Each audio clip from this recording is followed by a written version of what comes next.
Good morning, everybody. Morning. Welcome to January 24th, 2025 School Board Manatee County Workshop. I want to officially call this meeting to order. Moving along in the agenda, there is no agenda amendments to add.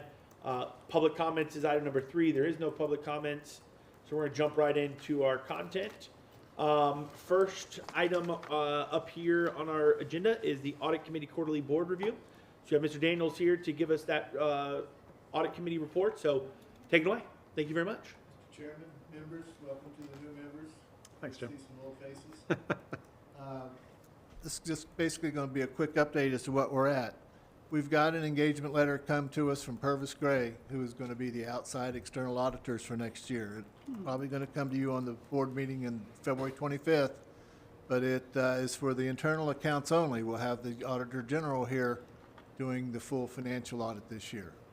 They're in the first of a 5-year contract, so the next year they will do both.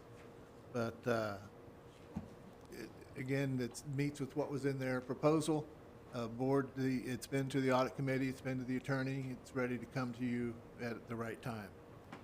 As we finish up, though, with CRI, we've got some things waiting on this change in their name contract to go through so they can start signing reports again. The sales surtax report is ready to send to you, but has not yet been signed by them. But it's in purchasing. We'll try and get that cleared out. As they finish up the next several months, we're looking to have them be completed, finished reporting to us on the meeting in May. If that's not possible, we may have them be reporting to us in the July meeting right after the end of the fiscal year. But we're looking at, right now, they're in human resources compliance. It's in process. We're looking at doing a review of the facilities and then following up on all the open items from the previous items of proposed action reports. So we'll be able to close that off as we start in with the new committee, the new internal auditor, which will be RSM. We're supposed to be looking at their letter in the March meeting, and we'll get it processed. First thing we're asking them to do when they come in is to do the risk assessment. Every 5 years, you're required to do a full deep dive risk assessment. So the first thing you're going to do is come in and making everybody upset with them because they're going to be going so deep into it. You can see Ms. Sellers smile. But we won't want to come in and tell them what to do until we've looked at what are the risks, where is the analysis, make sure we do it right and come forward with that.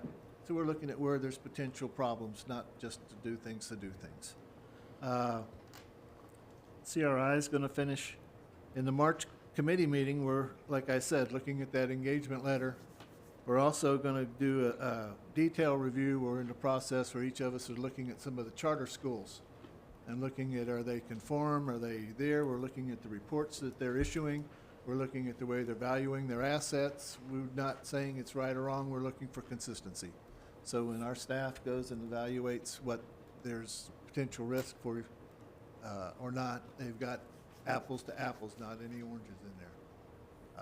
It's better than it used to be, but there's still, I think, potential. We haven't looked with what we're doing, but we're just trying to make sure they're implementing the new standards on leases and revenue recognition are the two hot elements. And in my work, I've seen schools, churches, some other entities slow to adopt those even though they've already been required, so we're going to check on that. We've got some membership changes. Mr. Wagner, who's been with us, is going to retire as of June 30th, 2025. He's blessed to have a second family in life, and they are graduating from high school, and his wife has told him it's time for us to go travel. And it's, we're going to be sorry to see him, but I am very pleased to have had his counsel. He's been very wise and helped put some of these reports and things through. We are seeking new members. I'm working with Mr. Kennedy on one in particular. I don't know if we haven't talked to her yet, but hopefully have one in place quickly. We're always looking for new candidates. If you talk to somebody, please have them call me. I'll be glad to talk and try and follow up. Our newest board member has come from KPMG, and it's nice to have another auditor in there, so when a question gets asked, we can tell them this is why it's here. It works real well. And with that, I'm open to any questions or to get out of your way and let you dive into the main program. Anybody? May? Jim, thanks for the update. And if you could, you mentioned it, but if you could just go into a little bit of detail for the board about the change at CRI that's taking place, just in case. I mean, it's essentially a formality, in my opinion, but just in case it comes up, the board understands like what's happening at CRI internally. CRI was purchased by an equity fund. What they've done is they've taken the pure audit part of their practice, and they've got a CRI Inc., which is the audit side, and everything else, consulting side, tax side, internal audit side, is all under a new banner and a new umbrella. Well, it's a new legal entity. And before they'll let our people or anybody else sign a report, they want us to have accepted the new legal name for them.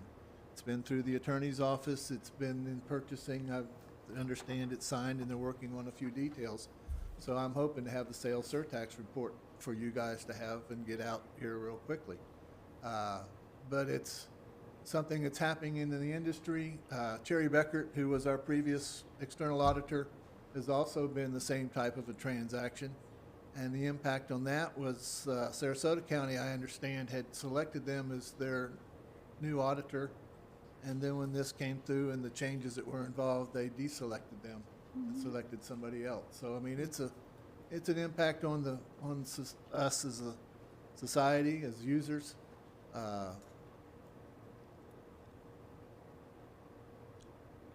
You always want to make sure if you're signing something professionally that, you know, it's in the right format, it's in the right name, and it's like you said, it's more of a technicality than anything else for us. The external auditor we got coming in, Purvis Gray, is not part of an equity fund. They've got a lot of young partners, and they've apparently done the transition from one generation to another. That is where a lot of these type of transactions come from. The retiring partners got to get paid.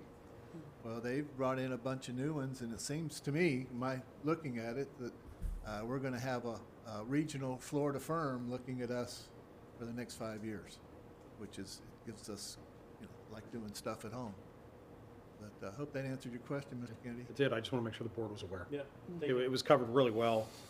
Lori Kidder gave a really good explanation to the committee on the legal process and the whys and hows and how it'll look going forward, but I just want to make sure everybody was at least at touch. It is definitely going around the industry. I mean, I know in the financial world, it's going around. These private equity funds are purchasing, Anything and everything. Yeah.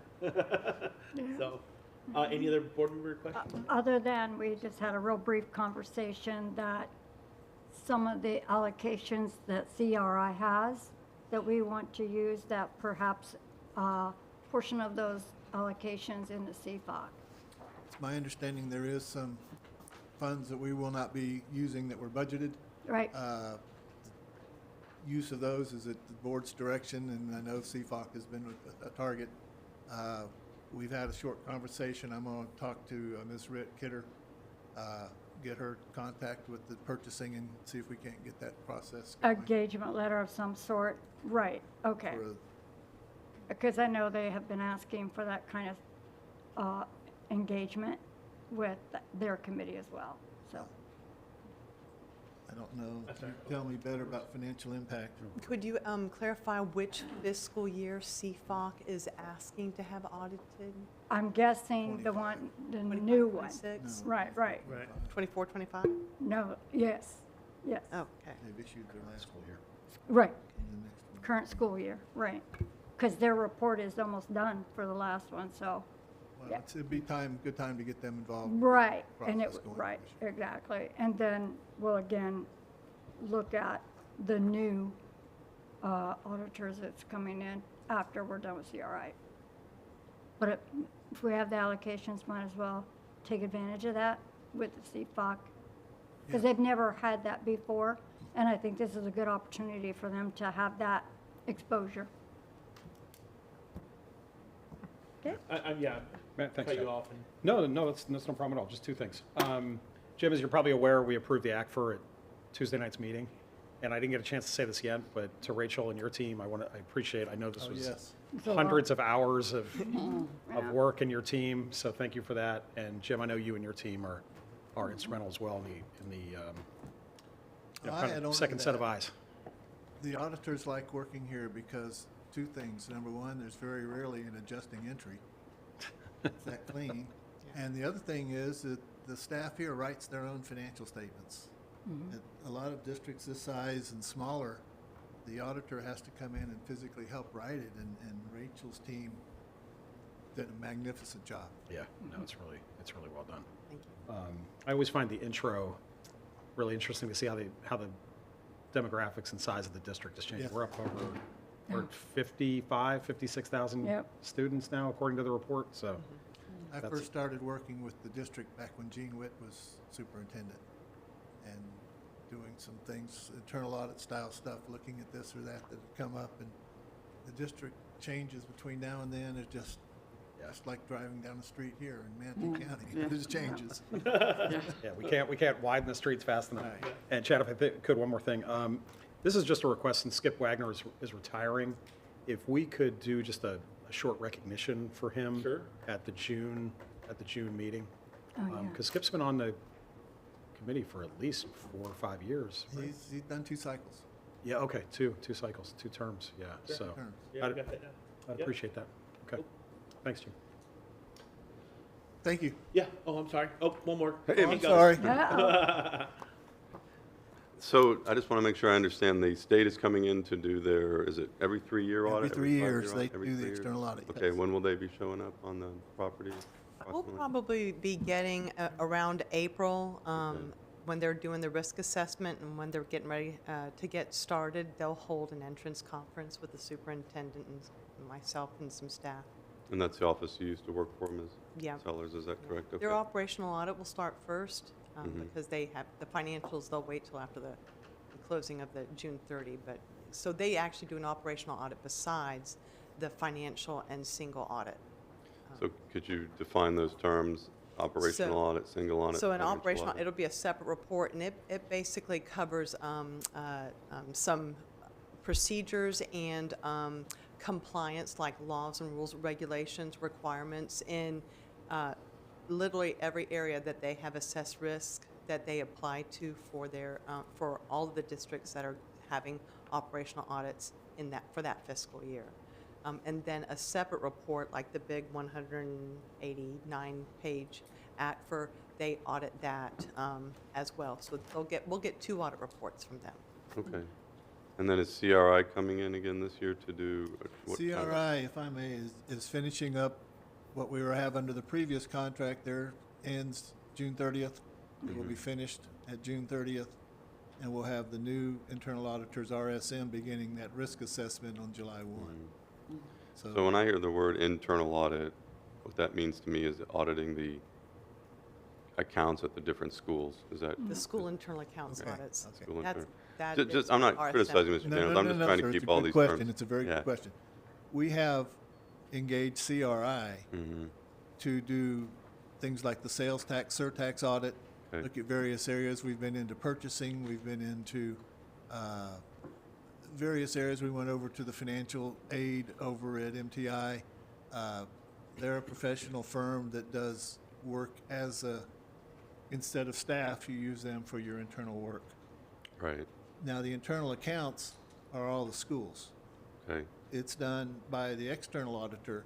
We have at times used CRI to go in and do some additional stuff when a high school principal changes, or when there's been some issues in the past with somebody that, in the way they were terminated, just to do a little more detailed than what they're gonna do when they pass through the entire group of schools. We're not doing that this year. Everything looks well, the reports are coming in. We didn't feel we needed to have them go spend that time this year, in addition to what the Cherry Beckert had done. We went through their report, looked at their management items, and, felt it was in good shape. So, I hope that answered your question. yeah. They essentially are staff for the district to do audit functions that an internal staff would do And if we had it. the state statute requires that we either have a we have an internal auditor or that we have a company that does this Yeah. function for us, is that right? It states that there's some functions that we have to do, Right, and of the size and the nature of what we're doing, and especially with the sales tax audit and now the CFOC audit, we felt it's been worth engaging a professional firm that Right. does those type of services rather than just a generic firm to come in. okay. That was why we went through that procedure to make selections and have chosen a new firm. Another firm to come in and maybe change the flavor of what we're Yeah. doing a little bit. They essentially work for you, Right. through us. So the audits at Cherry Beckert, how are they different from the audits at CRI? They're the audits of that big 189-page report, Thing right here? financial. Okay. Just, this is the financial results. Mhm. We look more at procedures, operationally, like she's talking about to a certain extent. We try to come out with a group of recommendations that improves the function that we're looking at. And one of the things that's really nice about coming in with a new auditor is we've been through a lot of the areas of the district and they're working well. And so that's one of the reasons we're not spending our entire budget. We've tried to look at where we can do something positive, do something effective without just going out and spending time. And we'll be doing that going forward.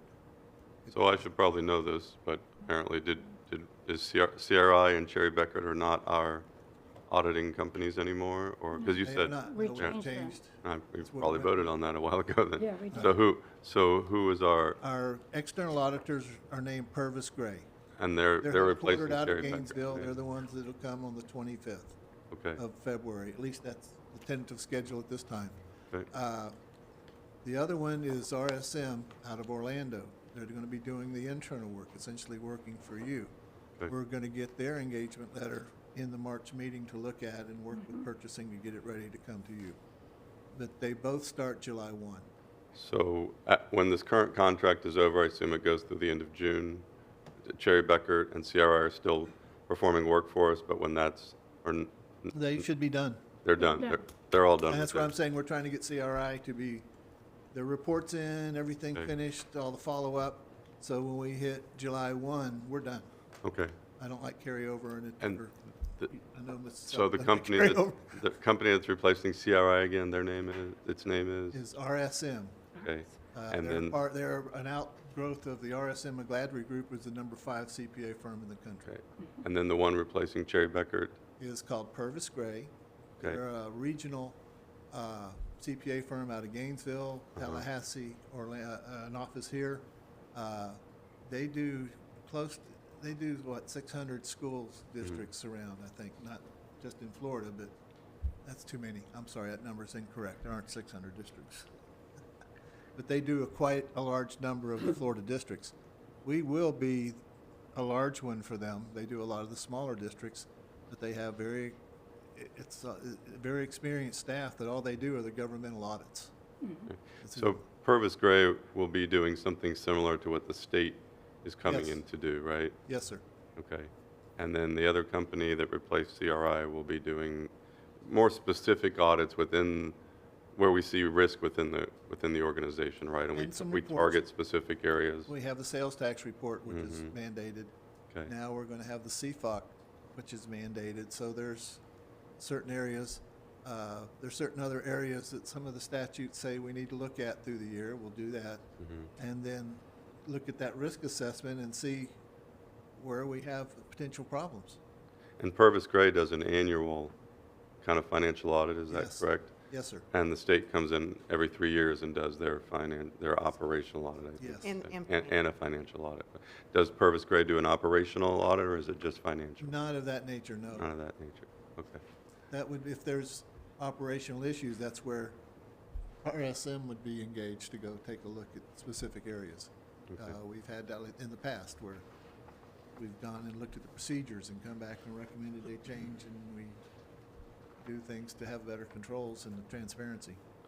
So just overall comment, I think it's a good thing that we have this internal audit function is kind of guided towards specific risk areas, that we have an annual financial audit, from an outside company that's not associated with the school system, and then that the state comes in every 3 years, and that in one of those years, there's actually a backup audit to kind of try and Yes. confirm what the annual audit says. So Yes. I think that's a good structure to hopefully keep us financially, fiscally sound. I trust the people that are running the show, but doesn't, just like in the Air Force, you know, that the Inspector General just shows up one day and says, "Show me your books," right? So that's Like Ronald Reagan said, trust but verify. there you go. I like it. Okay. Thank you for your time, Chairman. That's all I Yeah, have. absolutely. Anybody else? No. No? Ms. Daniels, thank you very much. Thank you. Appreciate all your work. Enjoy the rest of your day. Yeah, stay warm. Yes. All right, item number 2 is the 24-25 Fast Progress Monitoring 2 for mathematics. And Dr. Weiss, I want to kick it to you before giving it to Mr. Jensen. Good morning, Chairman and board members. As I shared at our last meeting, we typically do these progress monitoring reports to the board at full board meetings. But of course, we had the graduation data that came out, and so we did that on Tuesday night. This particular data set, Progress Monitor 2 for math, is a little more complex, really for 2 reasons. The first is, and again, our students took these tests in December, and then we used the break to kind of churn the data, and have been working with the schools to make adjustments to instruction and move forward. But keep in mind that when our students took these assessments in December, they had lost a full 7 days of instruction due to the cumulative, Helene and Milton absences, because our makeup days are on the hind end of the calendar, and so we're a full week of instruction behind where we typically would be. So the data's a bit noisier there. And then also there were some methodology changes that we chose to make this year that impacts how you look at the data in the aggregate. So for that reason, this is going to be a little bit more of an in-depth presentation, and my recommendation, board members, is that we ask questions slide by slide instead of waiting for the end, because there's a lot of context. And if you just take the numbers without the context, you can head in the wrong direction. There's good news in this data. There's some work to do in this data, but you have to really get the context. It's a little bit of a noisier data set. So Mr. Jensen is going to take the lead as our Deputy Superintendent for Instruction, but sitting next to him is Mr. McCarthy, our Assessment and Research Director, and we are so fortunate to have him and his brilliance. Every time I ask him to pull a data set together, what I get back is 3 steps further than what I envisioned. And so it's always enlightening, but he'll help provide some context if you have questions. And as you know, we've got an awesome curriculum team.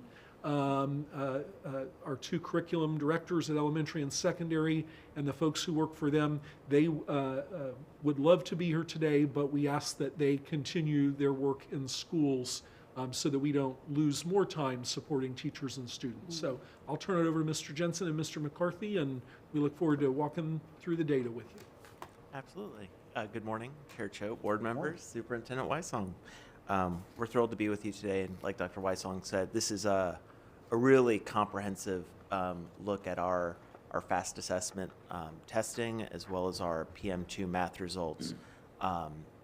Mr. McCarthy's team has put together just some really deep and fantastic ways of looking at data that, like Dr. Weissong said, can be a little noisy because of the way math acceleration works in the state. So we're going to kind of walk you through what we normally do, which is just kind of an overview of FAST and the progress monitors, get into what we do in math acceleration in the district, and then go grade band by grade band, looking at the data and kind of explaining what we're seeing in the data. And then at the end of the presentation, we'll also share kind of next steps, how we're using this data to make the instructional decisions to really drive improvement across our system for the second semester. So We're going to spend the first few slides talking through FAST, and Mr. McCarthy, like Dr. Weissong said, our Director of Assessment, Accountability, and Research, will take that away. Morning, Chair, Board, Superintendent. Morning. So we have 3 major testing windows as part of FAST in Florida. There's the fall one, which we do in September. There's the December and January one, which we're finishing up right now. We call PM2, and then there will be one again in the spring. My department, we work with the schools for all testing. So we start off training them in the fall. We kind of lay out here are what we think are the best testing windows within each state testing window, because they give us like 2-month-long windows sometimes. So you're trying to look strategically, is it better to test math or ELA before Christmas or after Christmas? And we're trying to work with the schools and figure out what works best with that. And then we do our best to answer their questions as they come up and kind of support every one of the schools as they're dealing with the student pulled out a cell phone or what else happened during testing that's not supposed to happen. So we can try to get as good a testing administration and as useful of data for our teachers and schools and district to look at by the end of the window. There are 2 major testing platforms Florida uses as part of their FAST testing system. The biggest one is Cambium Assessment. That's for math at least, it's 3 through 8 mathematics. That's the one Florida's been using for years with testing and transitioned into continuing to use now 3 times a year instead. Then in K through 2 testing, as well as in pre-K for early literacy, we use the STAR or Renaissance platforms as part of the FAST testing system as well. You say to ask questions as we're going along? Yeah, go ahead. Oh, so real quick on this first slide, we're already getting into questions, all right? I guess I'm surprised that there's not a state testing system. These are actually private companies, and we can choose, like there's companies out there to do the testing for us, or? Yeah, so the state put out a contract, or I guess a request for bids or whatever a few years ago. And I don't think anybody at the time could provide everything. And so they actually worked out a contract with Cambium, who had partnered up with Renaissance to do the grade levels Cambium was not at the time equipped to do. But to answer your question, these are used by every district in the state. So this is the state's selection for the vendors who provide this service, and it's used throughout the entire state, every district. That was my question, because if we use Renaissance and Cambium for testing, and then Broward County uses Mr. Smith and Mr. Jones's, like, how do we know that they're equivalent when we're, Yeah, we're all on the same platform. we're all on the across same, state. that's what I wanted to know. Okay, great, thank you, that's all I have. Yeah. Real quick. Evan, I assume since we have that flexibility in the testing windows, due to the hurricane days off, have we tended to push everything to the end of that window? There are trade-offs. So especially when you get the winter window where there's winter break right in the middle of it, which is not. True. So the question is, do you, like in discussion we have every year when we look at scheduling, especially for PM2 in winter, is it better to schedule before break when students haven't had 2 weeks off to completely check out and forget everything that they were taught up until that point, or to wait until the end of the window? So you've got time versus knowledge, right? Knowledge being still stored in there. There's also a number of other assessments being given during that window. We have district benchmark assessments being given in different subject areas.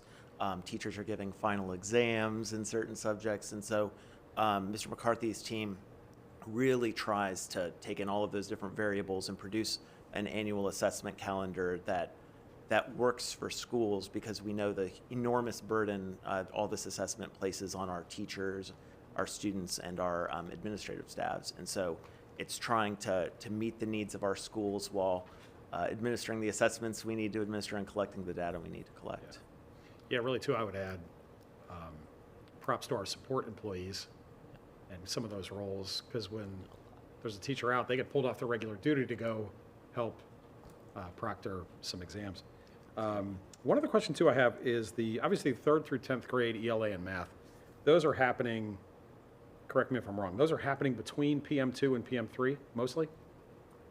Or does PM3, I mean, May of 2025, it feels like ELA especially, it always felt like it started like in mid-March, early April.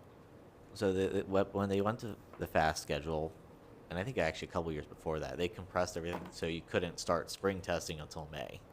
Oh, So the only thing that happens before May at this point, or before May 1st, anything that's like 3 through 10 are part of the school grades formula specifically can't start till May 1st. okay, I didn't know that. So writing will start in April because it takes a little longer for those adaptive programs to grade it. score Yep. everybody's writing responses, Yep. as well as K through 2 opens slightly early, but not much. Gotcha. Okay, thank you. If I can add the other, related to testing windows, I think the other consideration is time to intervene, right? And so the advantage of giving the math in December, even though we're 7 days of instruction behind, is that our principals and teachers came back on January 6th, ready to go with intervention plans in place for math, which is the area where more hours of instruction can have a larger impact on student growth scores, right? Versus reading, where you're dealing with more global skills. And so, I think, again, there's trade-offs and every district does it a little differently. But I think we're in a good place. And board members, when you consider the calendar, and we had all the principals together on Tuesday, and really the guidance that we're providing is that they're in the critical segment right now. We're in day 4 of a 19-day sprint to President's Day, all uninterrupted instructional time. And 3 of you as former classroom teachers know that March and April is just a series of starts and stops in the classroom. Right now, we're in the sweet spot. And so we feel like our math teachers have all the data they need to have made those adjustments. And as I told the principals, this 19-day window is 11% of the school year. But if they're on it, if they're in the zone, we can get 25% of our gains out of this sprint to President's Day. So that's why getting that math in before the holidays was so important. That's great. Okay. So I'm sure some of you have seen this slide a lot of times. This is the state's computer adaptive testing picture. Biggest things we kind of want to talk about with computer adaptive testing is, so every dot on this slide represents a question. If it's green, it's a question a student would have gotten right. If it's red, a student would have gotten it wrong. And then the other big thing that I think most people don't notice right away is the blue bars behind every question. While the test is looking at whether a student's getting a question right and trying to decide should they get a harder question or an easier question next to try to figure out where they are, it's also in the background coming up with kind of a potential score estimate for each student and kind of trying to narrow in on where it thinks the student actually is for that kind of final score estimate at the end of the test that it then spits out for our teachers and parents and students to see. So you can see those blue bars that Mr. McCarthy referenced getting smaller and smaller as the test progresses, representing greater confidence in the student score output at the end of the adaptive assessment.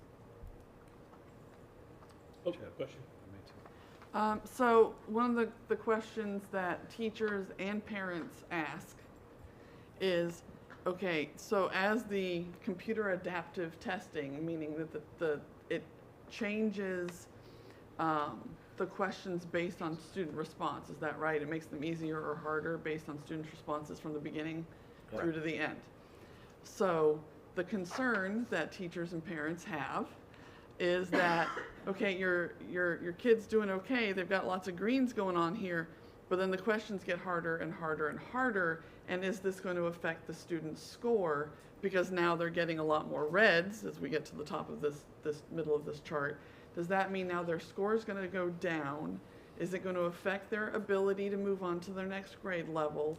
Is it going to affect their grades? And all of those questions, because if the computer is making the test harder, as the child is taking that test, it seems to be moving the finishing line while they're in the middle of the race. That's a wonderful question. I think, computer adaptive testing, and Mr. McCarthy can give you a more technical explanation than I'll ever be able to. But you can kind of see it on this chart, right? As the blue bar kind of represents the range of possibilities for the student score and where that question could kind of be pulled from and the range of difficulty, let's say. Mm-hmm. And so as the test progresses, that kind of range of difficulty gets smaller and smaller and smaller. So yes, all those students are getting tougher questions, which may represent that they're doing extremely well on the test, Right. and a reason why we have to coach our students to be resilient on these tests, but also understand that just because something is hard doesn't mean you're performing poorly. But a question that you get wrong at the end, you can see, moves you down less, and this is a great segue into the next couple slides, than a question you get wrong in the beginning. So I have a question then. Go ahead. I think. Ms. No, I'm Green good. had I would Oh, ask it's the same one? Heather was on the same wavelength, yep. So I'm good. So after hearing that conversation, my brain says something to the effect of, well, you could get 8 out of 10 moderate to easy questions right and get a 3, or you might only get 5 out of 10 hard questions right and get a 2. Is that a possibility, or you know what I mean? Like So when they're scoring the test, they're looking at a couple things with a question. You know about the question difficulty, like hard versus easy questions. After they first administer every question, they usually like field test them a year before, take the results from how students did on that, and they look at how difficult was questioned, as in how many students got it right. And then they also like to look at things like what is the correlation between whether a student got this question right and how they did overall.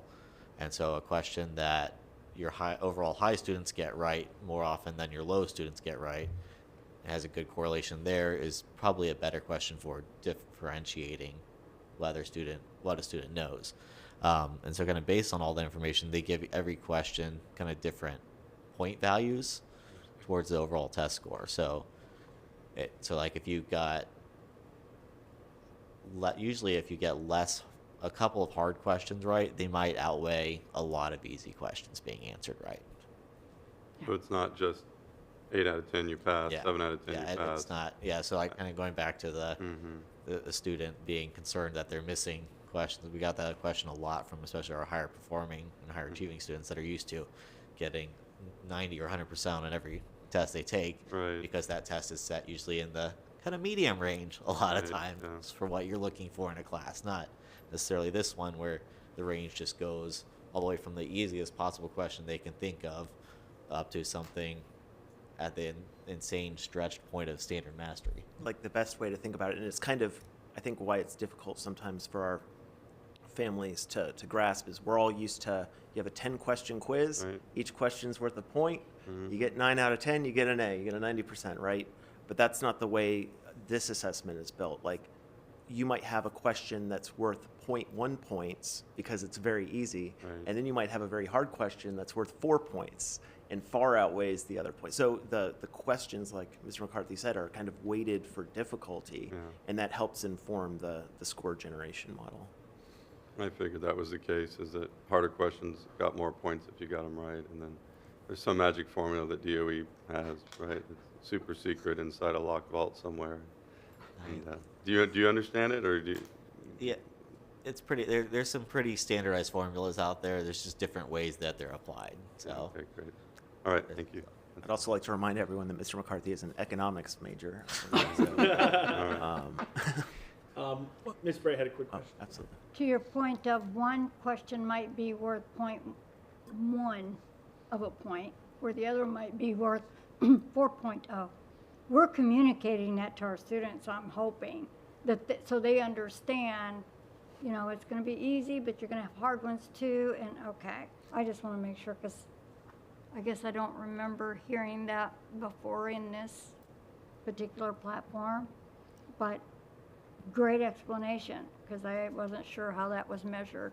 Because I see that chart, you know, and how it's all weighted out, but that's a better explanation to me. I think that's the benefit of occasionally taking the time to do this in a workshop format, so we Yes. can dig deeper into some of these Right. pieces. But Mr. McCarthy's team produces training documents for teachers and for administrators, that, in the hopes that they'll share those with students as well, to try to just, again, it's not about what's worth, you know, this number of points and what's worth that number of points. I think it's about the resiliency mindset, Right. and putting in your best effort and not being discouraged. So it's about building those skills in students, and also just helping them understand what they're going to see, what they're going to expect. Our teachers do a wonderful job of making sure they connect, you know, as we're reading multiple sources and we're writing an essay that's, you know, synthesizing those sources and comparing and contrasting them. You know, we produce this amazing artifact in class, but then how is this knowledge that we've gained and done in class going to be assessed at the end of the year? And how do we help students understand how to translate what we just did into the end of year expectations? That's a big piece of it. And to Mr. Tatum's point about the assessment companies, the state puts out bids, just like we put out bids here.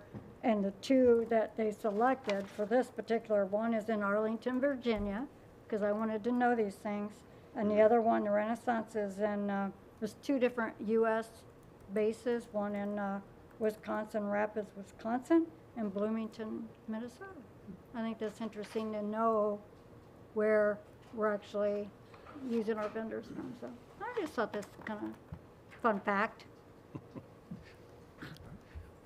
Before Mr. Jensen goes to the next slide, I think this conversation about resiliency is really important. These are tests of math and English language arts. They are also tests of stamina and endurance. Yeah. And you know, if I could suddenly beam every parent in this school district into a massive auditorium, that's what we would talk about. That those conversations at home, and remember, I'm a parent of a middle school student, right? This may be the most boring passage you've ever read, but you've got to get through it, and you've got to answer the question and move on, because your answer to that question is charting the path for the rest of the test. And so we've got to teach all of that too.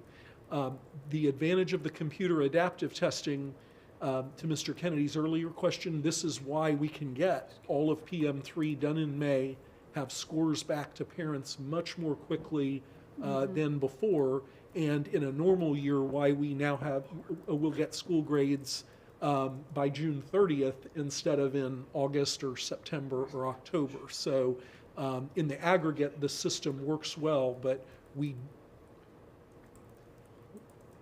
got to help families understand that that growth mindset is half of this battle.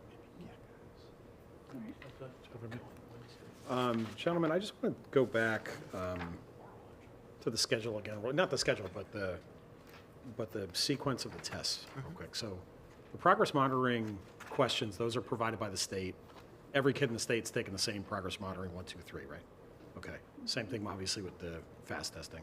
So the district benchmarks that we, I don't even want to call them a test, because is it still like 8 or 10 questions, district benchmarks? They're a little longer than that. Oh, a little longer? Okay. So since we now have PM 1, 2, and 3 data, have we thought about or considered, like, do we need to, what I'm getting at, I think can I we know what you're reduce asking. benchmark testing? We due to have. PM 1, 2, and 3, and we already have. Yeah. So at the first year of FAST, we did kind of overlap the ELA and math. We no longer do any ELA or math benchmarks in the state assessed areas. So the only math benchmarks we're doing at this point are Algebra 1 and Geometry, which the state does not include in progress monitoring. Gotcha. Right now. Oh, great. So we have our FAST assessments, and we really rely on the results of these to inform our instruction. And like Mr. McCarthy said, we're not delivering additional assessments in these areas. It's areas like algebra, geometry, U.S. history, civics, biology, things that don't have progress monitoring assessments, where we still use those benchmarks as our internal progress monitor. Makes a lot of sense. Okay. A lot has happened since I've been gone. Yes. Oh, yeah. States changed a lot in this transition to the best standards in FAST assessments. No, it's interesting. I appreciate I know these sound like dumb questions, but I appreciate you walking me through it. No, and again, I think because we have 2 new board members on the board, we haven't done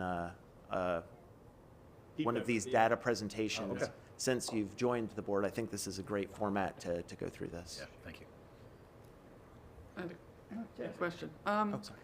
So I was at the end of FSA testing. I was doing juniors and seniors, so we weren't doing FAST. So FAST had started. I was with kids who still needed the FSA to graduate when I left teaching. So I haven't been trained in FAST as a teacher. So, but one of the things that my colleagues were frequently talking about was how much testing they're now doing. When they were phasing out the FSA, and I took it with a huge grain of salt when the state said, oh, there's going to be so much less testing. Another topic. But anyway, so they said it's going to be less testing. You're not going to have to do all these tests at the end of the year. And now we're testing them 3 times during the year instead of once at the end of the year, which seems like a lot more testing to me. So how much time do these tests actually take? I mean, we'd set them down for FSA and it'd be 90 minutes for this, and it would be, 120 minutes for that, and it would be whatever. How long are these tests?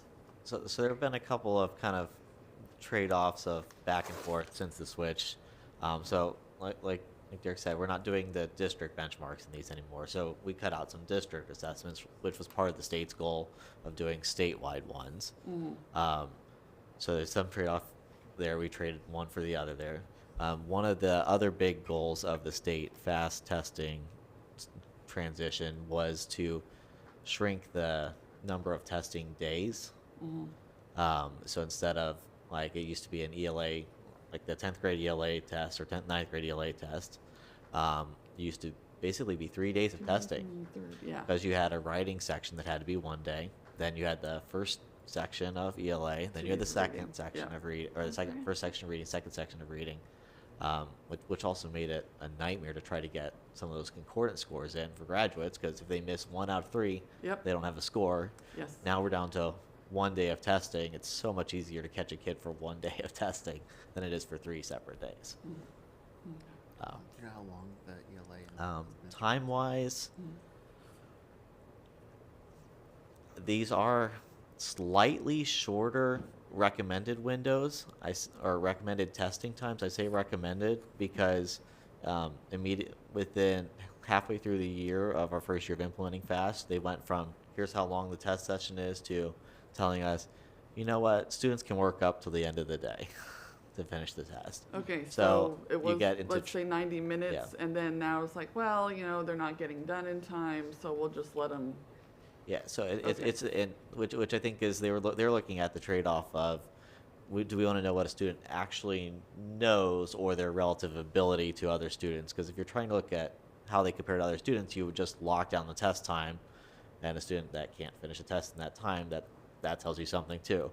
They want to know what a student actually knows on the standards and benchmarks that the state's asking this student. So the vast majority of students finish within that kind of 90-minute window, Okay. but then students who do need the extra time, one either because of accommodations or just because the student feels like they need extra time on the exam, they can take through the rest of the day. Okay, thank you I think that's less stressful, not Yeah. having that clock.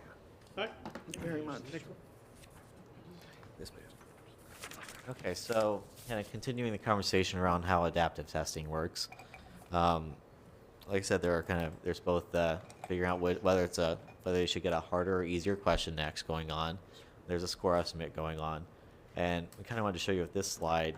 You can see the score estimates, and on this slide we put to the left side of it the kind of where the levels would fall, and really just kind of want to point out with this, if you look at it, there's a massive level 1 range, smaller level 2 range, tiny level 3 range, slightly larger level 4 range, and then a massive level 5 range, because the state achievement levels are, at least originally, were assigned on kind of a normal distribution or bell curve, where most of your students are in that really tiny cut in the middle for level 3, and there's just really long tails out the side with very few students in them for level 1s and level 5s in theory. So the other thing this is also showing really well is, like, in general, a student's going to start with like kind of an easy to medium easy question when they go into a computer adaptive test. And you can see here they get the question right. They go up to a much harder, the test's like, okay, we know they're not down here at the bottom of the scale, so let's give them a much harder question and kind of try to figure out, are they up there or are they somewhere else? And so just kind of, for a while, it just jumps high, low to try to narrow in where a student is. And so you can see it's moving a lot more early on in the test, and then getting much smaller shifts later on in the test as it gets more sure of where things are. Yeah, Chad, if I may. I would imagine over the course of the test, it's going to be able to weed out a student who is a good guesser or gets lucky on a couple tough ones, because by the end of 20, 30 questions, Oh, yeah. nobody can maintain that kind of success rate randomly. It's much harder to guess on these than it used to be. I have a question. Did I hear in a conversation, I forget where I heard it, that right now during our PM2, that maybe we'll get into this, but that there were some questions on the test and we hadn't covered the subject matter areas yet? It seems like fractions or something. Oh, yeah.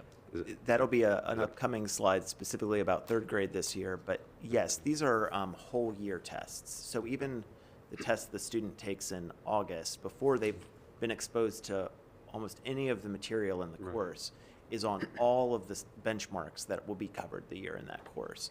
And so it's a great indicator of kind of a starting point, and this is a great midpoint, but these aren't intended to be used as like an evaluation of how the student's done in the course, because Right. even with the data we're showing you today, the student still has more than half a year left of learning to do. And so this is a kind of a point in time, and then our teachers and students can use this to inform instruction and make moves to support students through the rest of the year, and they'll lead up to the PM3, which is the high stakes assessment. So this is not intended to be used as a comprehensive view. Oh, if you're a level 2 on PM2, then you're a level 2 at the end of the year. That's not how it works. We do see growth throughout the course of the year as the student acquires more content in class. Great, thank you. Okay, so this slide, kind of similar to the last slide, but what we really want to show here is what happens if a student misses their first couple questions with a computer adaptive test. So, like Derek was saying, it's not like the classic 10-question quizzes and tests we think of where everything's worth equal points, especially when it's an adaptive test and it's adapting to what you've answered correctly versus incorrectly. If you miss your first couple questions, that score estimate in the background is going to drop. You're going to get easier and easier lower value questions that are not going to help you get back up to a higher score. So effectively with the computer adaptive test, those first questions become, they're not like technically weighted, but because of how the test works, Sure. they're Important. more impactful than some of the questions are later on. And it gets kind of hard to dig your way back out of a ditch like that. This will come into importance when we talk about fractions soon. Okay. So we wanted to stop here to talk about the state family portal. One of the state's big goals with the switch to FAST and the kind of regular state progress monitoring was to be able to communicate to both, especially to parents, a little more frequently and hopefully from the state, like consistently and clearly from the state, feedback on how their students are doing.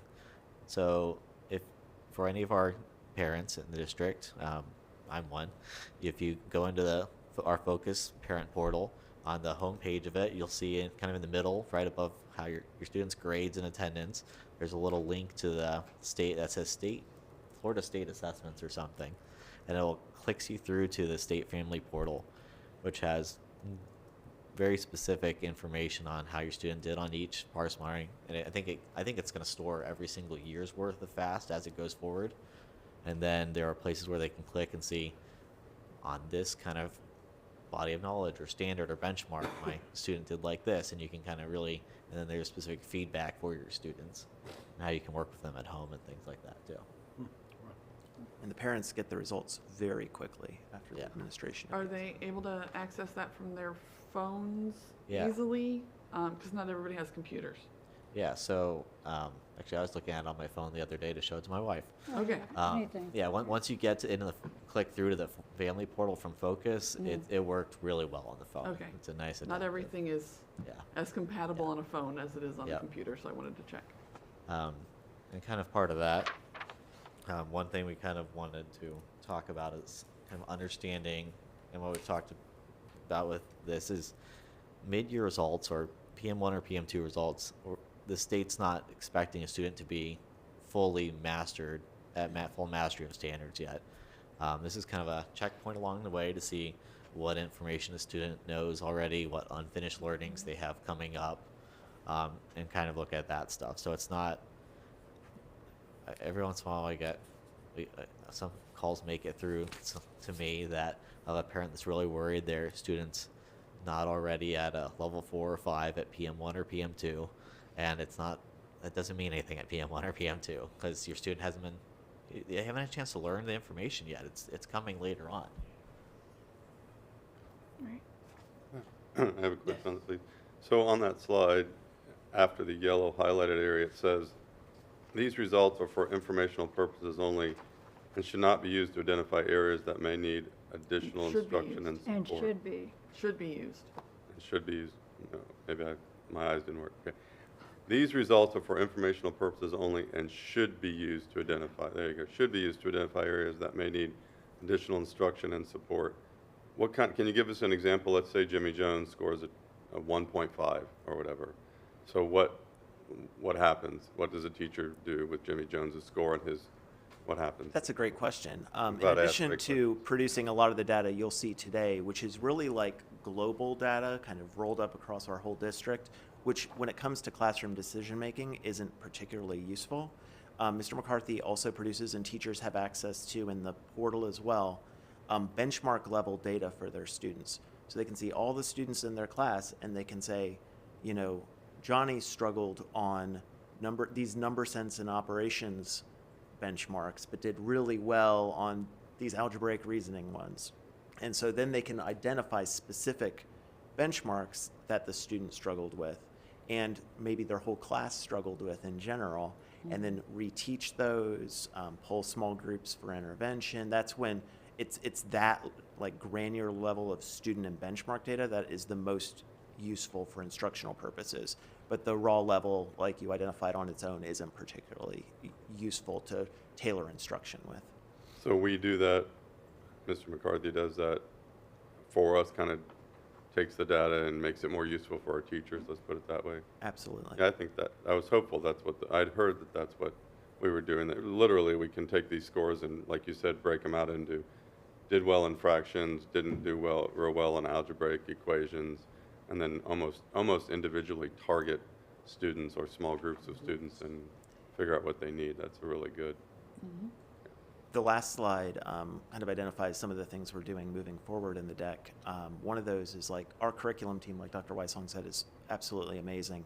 They've created a number of small little 5-question formative assessments that are aligned to each of these benchmarks, a couple of them each that are in our computer-based platform. And so when a teacher says, okay, I have students or a whole class that have struggled with this particular benchmark, let me do some reteaching on it, and then let's just give them a short little 5-question check on it, and then I can see if they've made progress from where they were at. So that's kind of the instructional cycle we really want our schools to be in is, all right, we've identified based on PM2 some areas of need, let's do some remediation, reteaching, and then let's check where we're at and make next steps from there. Great, thank you. Just to your point here, the last sentence Mm-hmm. does say these results should not be considered student achievement designations. So that's where I think it should not. Okay, great, thanks. All right. One more thing. I just want to say that I really appreciate the work your team does to dissect all of this data. With FSA, they just gave us the basics and we had to dissect it ourselves. And when you've got 150 students, that's a lot of data to sift. Yeah, back in the day, yeah. Oh, yeah, that was hard. was hard. I'm like, okay, so, you know, these kids did well in this, and these kids did well in this, and you got to look at all of the different components, and to have you guys break that down for the teachers is Oh, yeah, it's really great. a fabulous asset, and I really appreciate that work. We've been working hard every year to try to get more and more, I like the word actionable, because I remember when I first started thinking, oh, we just present the percentage of students at each achievement level. That means nothing to a teacher. Nothing. So we're slowly trying to dig as far down as possible so it's something that they actually can use to Yep. inform instruction to make decisions at the classroom level, not just so we can look at things in the district. Yeah, I appreciate that very much. And like you said, Ms. Felton, it's really important that our teachers and school leaders understand how this data works, right, and how we arrive at this data and how it can be used. But as far as hand calculating the data and taking their time to do that, we want them teaching, we want them working Right. with students. And so whatever we can do as a leadership team to take that responsibility off teachers so they can use their expertise to put that data into action is, I think, the best and highest use of their time. And it makes it faster for the teachers too to just get right to it. They don't have to spend a week sifting before they can put it into action. Yeah. Okay, so this is an example of one of the state parent reports that's available in the portal if a parent clicks through it. In general, they give some information about the score, what the score means, how that score compares to other students at the school, the district, or the state. And I really like on this slide in particular, I want to point out that kind of notes for family section, because especially if it's a student in grades 3 through 5, that section would includes information on if are they eligible for the New Worlds Reading Initiative that gives them a book every month. So maybe their reading's not great, but they can get a free monthly book sent to them to help them improve their reading. Are they eligible for the tutoring scholarship? The kind of same thing. It's kind of helpful resources for parents. And this is another one of the state parent reports.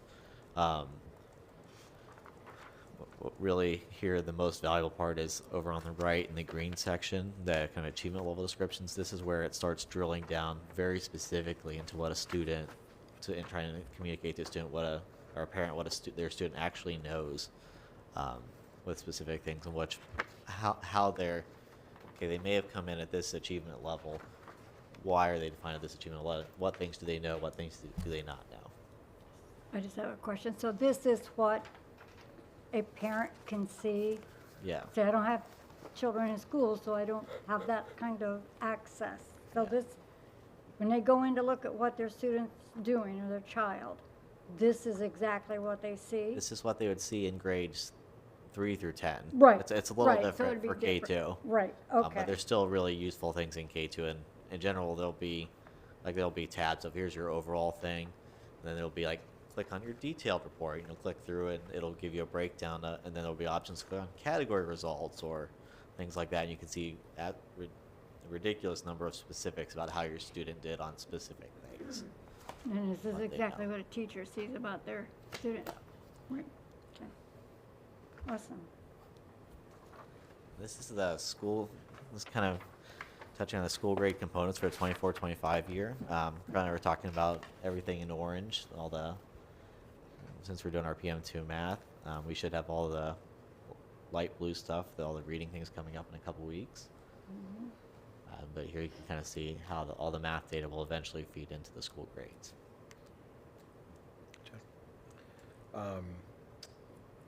Evan, learning gains, what two checkpoints is that gain measured between? So currently under statute, the gains are measured from spring to spring. So it'll be spring of last year to spring of this year. So PM3 to PM3? So yeah, Correct. yes, Yep, Sounds fair. yeah. yeah. So I'll take over from here as we start getting into the data. Like Dr. Weissong said, a few important considerations for the data. And again, I would say these aren't excuses, but always important context, because like any data set, it's important to, especially a data set around kind of human performance and in human systems, context is really important so that we don't misinterpret data or make false assumptions based on what we see in the data. So like Dr. Weissong said, we did lose 7 net instructional days, so that's almost 10% of the first semester due to hurricane impacts. And of course, students in many other districts, so when you see state comparison data, lost a different number of days to hurricane impacts, all the way down to 0. So that's going to affect comparisons to state results, just be aware of that. And then of course, and we'll go over this in detail, this year we changed our practices about the assignment of accelerated students to grade level tests. And so on the next few slides, I'll say exactly what that means after we get through the K1 and 2 data, which hasn't changed as far as that piece. But we are essentially testing our accelerated students in different grade level tests now, which wasn't the practice last year, and makes year-to-year comparison data very noisy, which is that noisy data Dr. Weissong was referencing.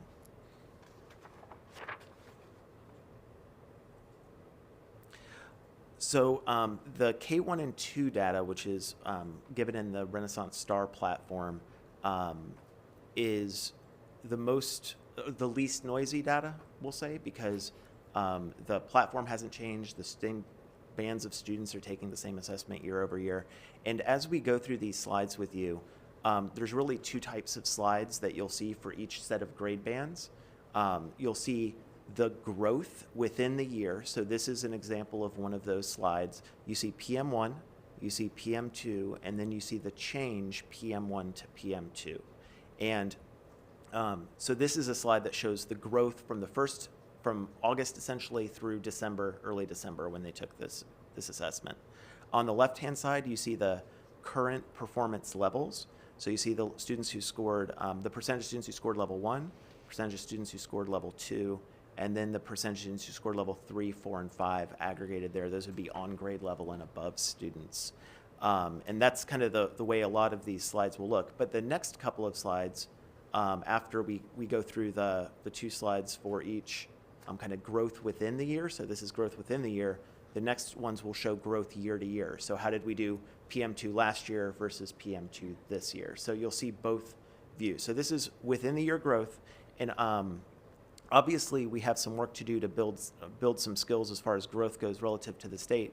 But I would also say that when we see impacted learning time in our schools, so when we lose learning time in our schools, we see disproportionate impacts on our youngest learners. So I feel like our K1 and 2 students are more affected by 5 days out of school than a 8th, 9th, 10th grader is. And you'll kind of see that in some of the assessment data. And so I think there is some of that lost learning time the first semester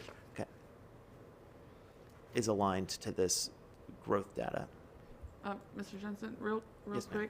quick, does knowing how many of our kids come in not ready for kindergarten, if they haven't done VPK, we've already seen the data, VPK kids come in way ahead as compared to those kids who aren't able to access that.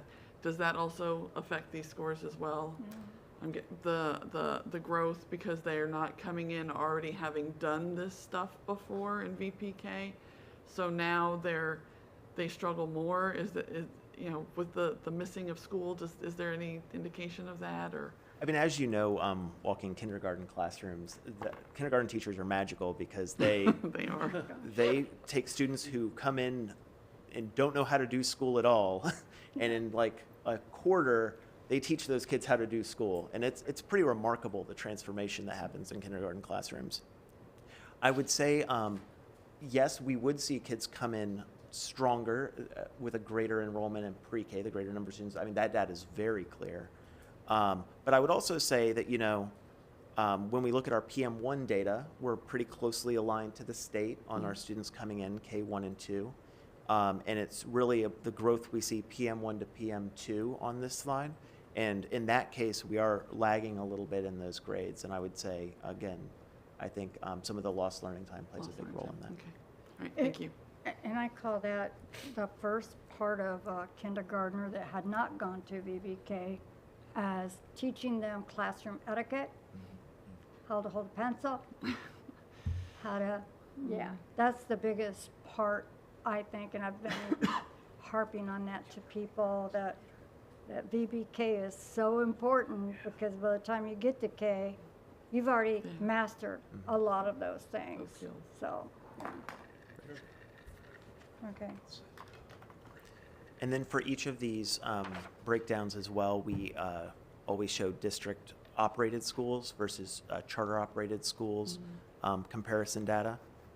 And so you can see small differences in performance between the district-operated schools and the charter schools when it comes to growth from PM1 to PM2 on the K2 assessments, particularly in second grade.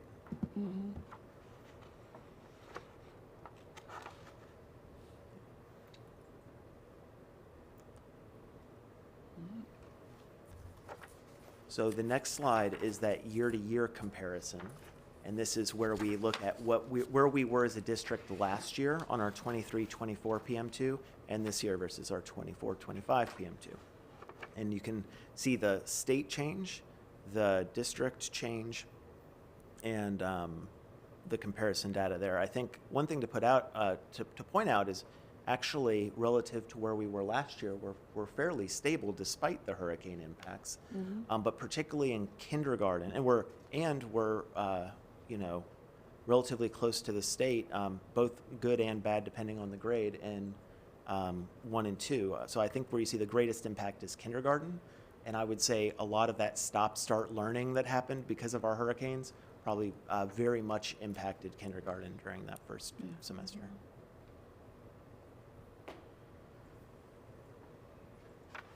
Okay. And then this also shows you the district and charter school breakdown for that data. And again, I think you can see the strong performance of our district-operated schools in this data set, as well as, again, the comparison data to the state.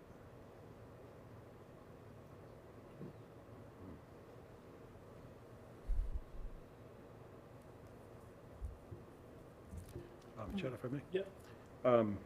Derek, this question just kind of came to me looking at this district versus charter data. And then what is our responsibility as their sponsor, the charter school sponsor, to share, let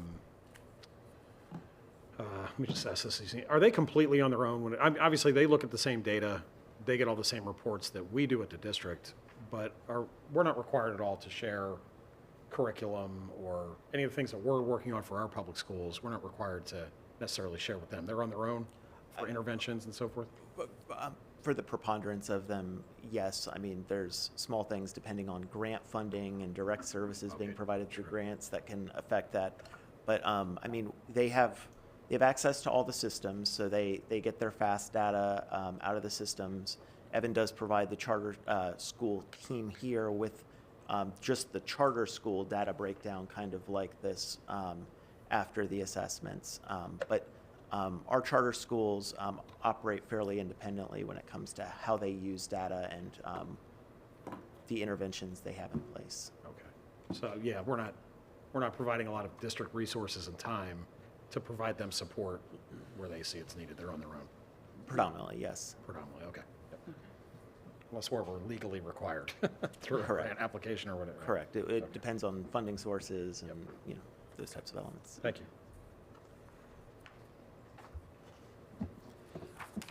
So in the considerations, we talked about changes in practices with assessment and math acceleration, which has been a big new initiative across the state since this transition to FAST. What we've always done with math acceleration has typically happened in middle school and in high school, where acceleration in math was really about what grade level you took algebra in. And so you can see in our traditional pathway, you would take grade 6 math, grade 7 math, grade 8, which is pre-algebra, and you take algebra in 9th grade. That's like the most traditional pathway. The accelerated pathway, you know, kind of the moderately accelerated pathway, really is about taking Algebra 1 in your 8th grade year of middle school.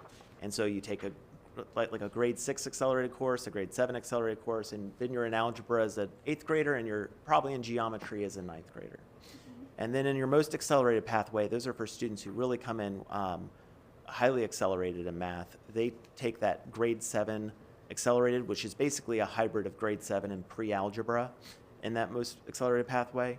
Then they end up in Algebra 1 in 7th grade and take geometry in 8th grade.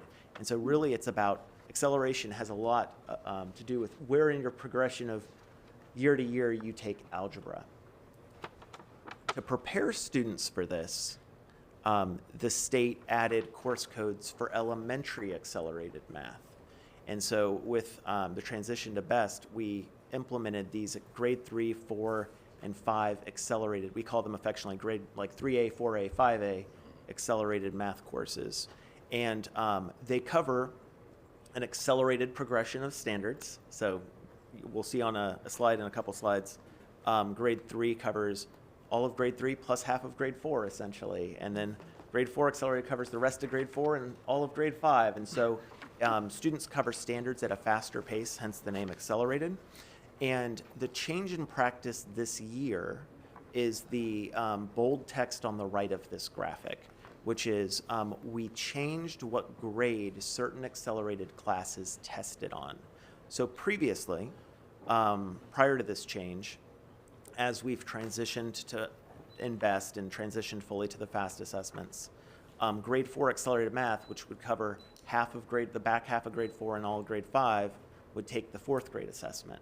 But in reality, they're covering all of the grade 5 benchmarks, and we want to know if they understand their grade 5 benchmarks that were the majority of their course load. Mm-hmm. And so because how they perform on that assessment really informs whether or not they're ready for that grade 6 accelerated course or that 5A course, we want to test them appropriately and in a way that's aligned to the benchmarks the teacher is covering.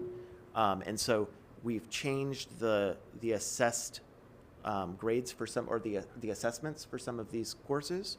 But as a result of that, right, we didn't do that last year as we were going through the FAST transition. And so that year-to-year comparison data is difficult. Evan's done an amazing job of breaking it down, and we'll see some great examples of trying to separate the accelerated and non-accelerated students out into discrete data sets. But we can't just say 5th grade this year to 5th grade last year, because you have different cohorts of students testing on different grade levels. Yeah. And this is a wonderful graphic that Mr. McCarthy and his team made, showing how those courses interact with the standards that are taught in those courses. So like I said, in our most accelerated math progression, you have that 3A, which covers 3rd and part of 4th. 4A covers part of 4th and all of 5th, which is why we test in 5th at the end of 4A.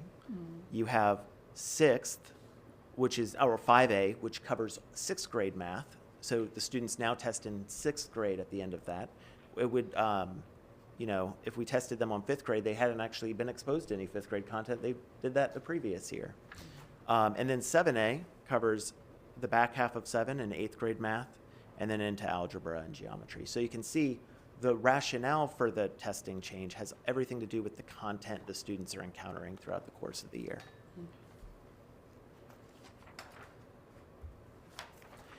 And I really like this graphic just showing how that impacts the year-to-year data comparison, because like we said, the comparison in certain grade levels is very difficult because we've had a huge swing in the number of tests administered in those grade levels because of acceleration. So you can see 3rd grade still tests on 3rd grade, regardless of whether you're an accelerated or not. But 4th grade, we have our 4th grade accelerated students who are taking the 5th grade math. So you see a large decrease in the number of 4th grade assessments delivered, because those students are now taking the 5th grade. And you see a small increase in 5th grade because you have that 1,025 going into 5th grade, but you also have a large cohort of students, the 5A students, who are now taking the 6th grade assessment. Right. And so it's kind of a cascade that starts happening. Right. Then you have your 6 FAST students. Again, so those tests are up because your 5A students are taking that test, but then you also have your most accelerated 6th graders taking the 8th grade test as part of their 7A course. Right. And so those students come out of that. And then you can see grades 4 and 7 are really when you see the biggest decline in tests given, because those are kind of the skipped grades in the most accelerated model. And then your grade 8 tests have gone significantly up because of a larger number of 7th and 6th grade students taking that pre-algebra assessment at the end of 8th grade. Again, just showing the impact of a small change in tested subjects on tests taken and where students are testing. Mr. Jensen, I'm going to cut in here for a second. So board members, this is why the data is noisier this year. Next year, when we're sitting here, the signal will be more clear, right? But really the reason we made this change is that we were sending 2 different messages to our teachers. We want you to teach these accelerated benchmarks, but we're going to give your students the non-accelerated assessment. And that's a mixed message, right? And it encourages us not to push forward. And so, and the ship had already sailed after, you know, Mr. Jensen and I knew this was something that needed to be Last year, fixed this yeah. year. The ship had sailed last year by the time we got here and got briefed. But we knew we would make this change. So although it's a little bit, and the schools are adjusting too, because the data is different for them. This is a good long-term move for our district as we march forward. The students, yeah. Oh, yeah. Even I know my daughter for sure was accelerated in math and was like, and my son too, for that matter, was like, I'm taking tests and I haven't been, you know, 7th grade, 8th grade, like I haven't taken algebra, you know, and I'm in geometry, I got to take an algebra test. Right. So I know it makes sense. There's just going to be this pain and the data that, you know, you just got to Right. get through. Yeah. And it's also that because you're testing on those accelerated benchmarks, your numbers aren't going to be as high Sure. initially. And so that's working through with our leadership teams and helping them to, you know, understand to trust the process and work through, and that the clarity on the PM3 is way more important than the fact that the PM2 got a little bit muddled. So. It's also, you know, a need for supporting our students and parents, because these are our most accelerated students. They're used to being successful, and a lot of them are used to taking PM1 and seeing a 5 or a 4 up there and feeling really good about themselves. And then we move that PM1 and 2 a grade level up for content they haven't encountered yet, and they score a level 1 or 2 on that first assessment for content they've never seen. And it can be, they may have a very high percentile rank, but they see that level 1 and 2, and it's very alarming to them. I've never seen that before. They've never seen that before, and it's scary, and our parents wonder if this is the right placement. They're used to their kid always being really high performing, but I think this slide shows that our most accelerated students grow significantly faster when they encounter that content compared to peers across the state. And so this is I really like this data set. Yeah. It shows the state data, the growth from PM1 to PM2 this year, and then it shows the students sitting in our accelerated courses on those same assessments, growth from PM1 to PM2. And across the data, you can see primarily, I mean, our students are growing 1.5 to 2 times as fast when they encounter the material as their peers across the state. And those state averages include other accelerated students. So they grow very quickly once they encounter that content. But it can be very disarming to take that first assessment or second assessment, be like, I'm used to getting a level 4, and right now I'm at a high 2. Like, what's going on?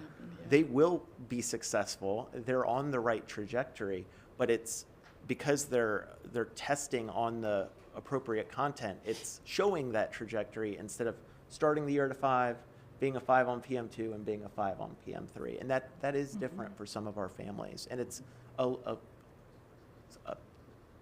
place where we can grow with our teachers, with our admin teams, and with our students in understanding what that means.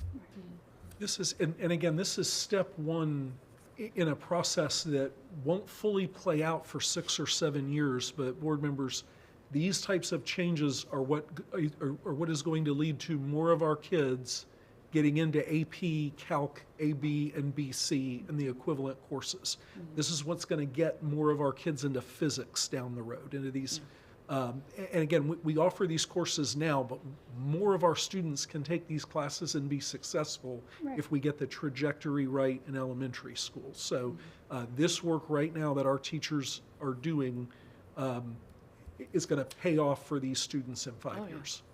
Just having them have that extra challenge too, when you have kids sitting in a class where everything's easy, they get skittery, they get bored, they get in trouble. Right. And you know, to have them be challenged where they're not just, oh yeah, I could get this assignment done in 3 minutes and I'm going to sit here while all the rest of the class is working through it.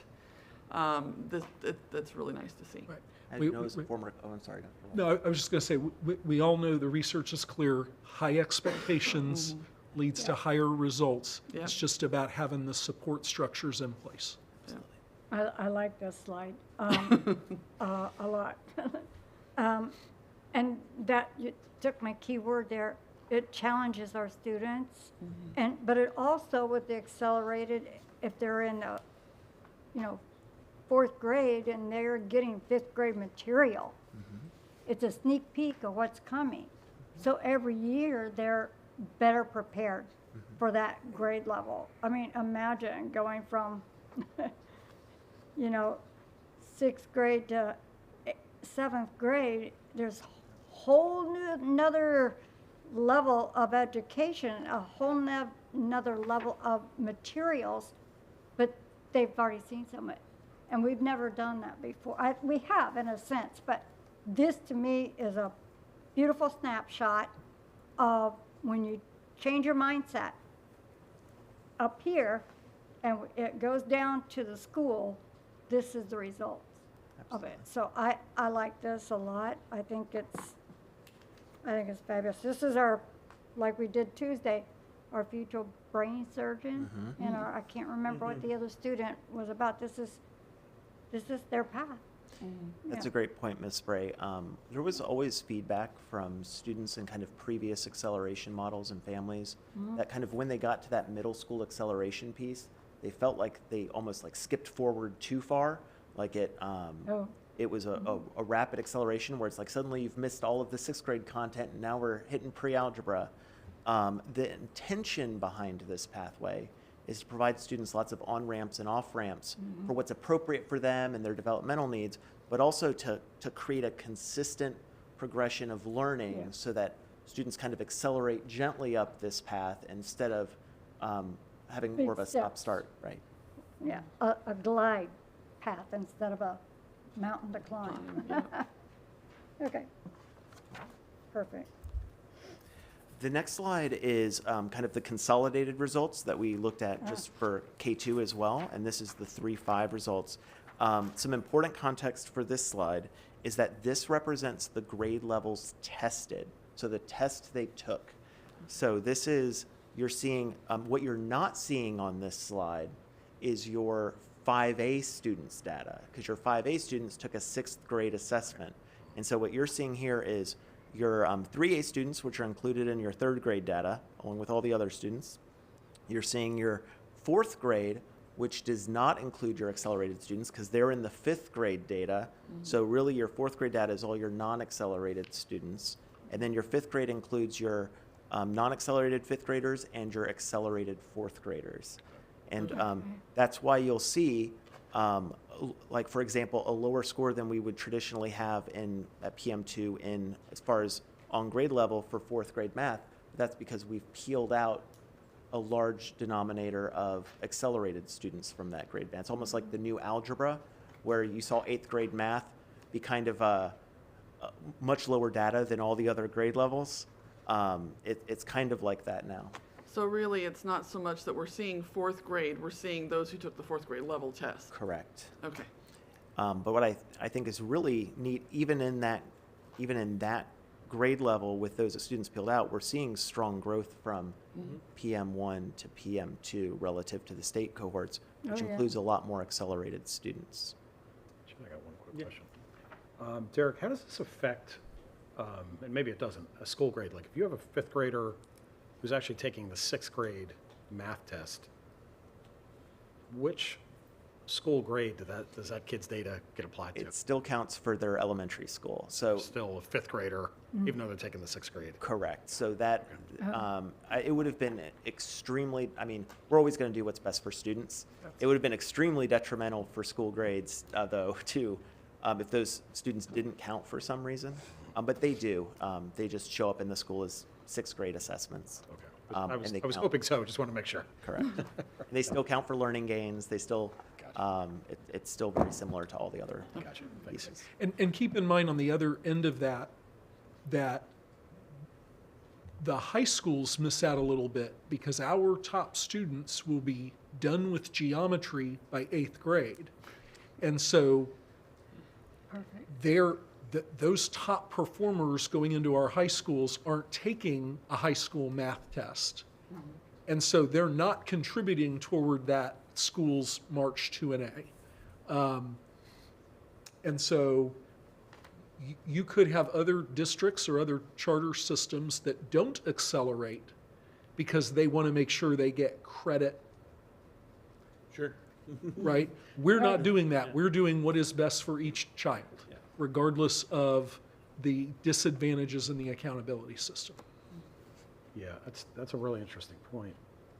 And Generally, oh, I'm sorry. I was just going to say, and that's something that from my prior district that repeatedly landed on our legislative platform,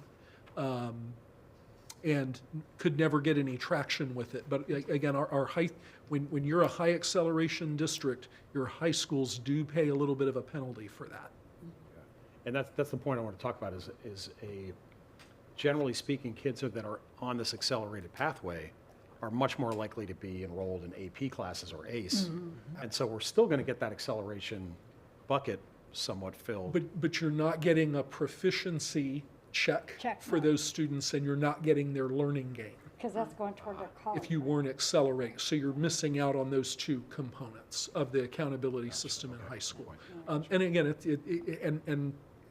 there are entities around Florida that don't push acceleration for that reason. Again, we don't think that's the right thing for students. No. So then, if they're taking, ACE or AP or IB level math courses, where does that fall It in? doesn't go in the math component of the state accountability system because, again, we Again, don't test beyond geometry. geometry. They are going to get, to Mr. Kennedy's point, they are going to get that acceleration credit in that component. The reality is, remember that each graduate, I mean, if you take 12 AP courses in high school and 3 dual enrollment courses, you still get 1 acceleration point. It doesn't matter how much you accelerate, it's did you or did you not. So the students that are high achieving in math tend to also be high achieving elsewhere. We would probably get that acceleration point anyway.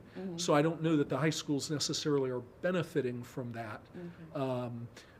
Families are benefiting because, again, in full throttle, what this model means is more kids earning college credit in high school, and maybe a swifter path or a less expensive path, right, through the Florida college or university system. Yeah, okay.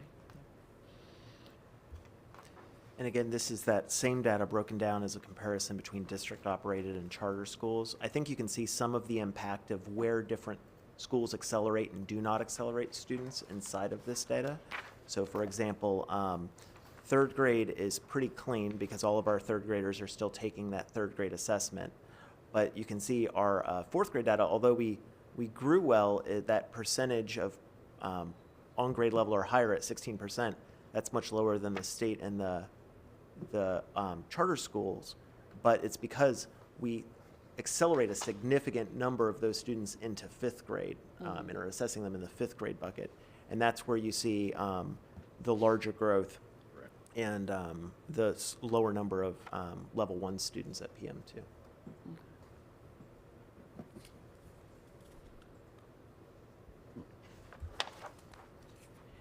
And this is a really wonderful slide that Mr. McCarthy put together that's new for this year and kind of reflects the changing landscape of accelerated assessment. You can now see kind of the assessment and the pathway it's tethered to and the cohort of students inside of that and that cohort's year-to-year comparison. So for example, looking at grade 5, we have the state results. We have our students in the traditional math, 5th grade math, and you can see their year-to-year comparisons, and they're exactly where they, as far as the percentage of on-grade level students is the same from this year to last year. But then for accelerated, you see we have 4th accelerated who are taking that 5th grade assessment, and you can see they were 44% on grade level on that PM2, and you can also see that they had significantly lower level 1 students on that PM2 assessment. The reason you see blanks next to it is because, like Dr. Weissong said, this is our first year doing that. There's no comparison data for that cohort of students. Next year, you'll see comparison data for that cohort of students. When you look to the top, grade 3 math, you can see a lot of down arrows next to 3rd grade math, and particularly, when compared to last year. And this raised a number of concerns for us. It's not something we saw anywhere else in our data set. And that's when Mr. McCarthy starts working his magic and trying to add context for our students and teachers so that we can take action for the second semester. And that's what we'll talk about in the next few slides. I have a question on this one, 23, I guess it is. The traditional. I know we're hyper-focused on accelerated, but I'm looking at the traditional as well as we go through this. And we've got an awful lot of high numbers at level 1. We do. And that's the really intense work that you see in our schools as you walk classrooms, of pulling students into small groups and really structuring our intervention time well and trying to use high quality evidence-based interventions with our kids to help students who haven't been as successful traditionally on these assessments build their skill, build their knowledge, acquire the content they need to grow year over year. But that is, definitely an area of concern for us and something we do a lot of action planning around. Okay, yeah, because I'm looking at PM2 from 23-24 to 24-25, and we went from, that's 3 and above, but this is disturbing, the red column for me in the traditional. And even, I would like to see 2, 3, 4. I just think the number higher in 1 is not good. And Ms. Spray, this is also kind of an impact of breaking the data out like this for you. Right. So traditionally, when we've just tested all the students on the 4th grade assessment, your accelerated students, your high-performing students, kind of mask that, right? Because they're Right. offsetting the percentage of students Right. who are scoring Right. at level 1. Right. But when we break it out kind of by what course you're in or what accelerated pathway you're on, you see that much more granularly, and you see the students who haven't been as traditionally successful, which is why they may not be, in an accelerated pathway, and you can see the true distribution of those students, which is something that's, Right. of great importance to us. And it also shows us this is the area in traditional that we need to work on. Absolutely. And the 3rd, 4th, and 5th grade. So what we're doing in the previous slides, K1, 2 impacts this one. But I would like to point out in Overall, that so- 4th grade, we do see growth year over year. Yeah. A little bit of growth. This is hard work. I mean, we see Oh, our teachers, yeah, I teachers know. and students really putting in the effort on this. But it is a big mountain to climb. There's also 2 other considerations, right? Again, remember that year to year, we're 7 days of instruction behind, which is going to have a greater impact on your students who Very true. have not traditionally been successful in math, right? That 7 days of lost instruction hits that group even harder than it does your accelerated students, Very true. right? Who, so that's number one. The other thing that's not clearly evident is that we're having conversations with each principal about how many students are being accelerated.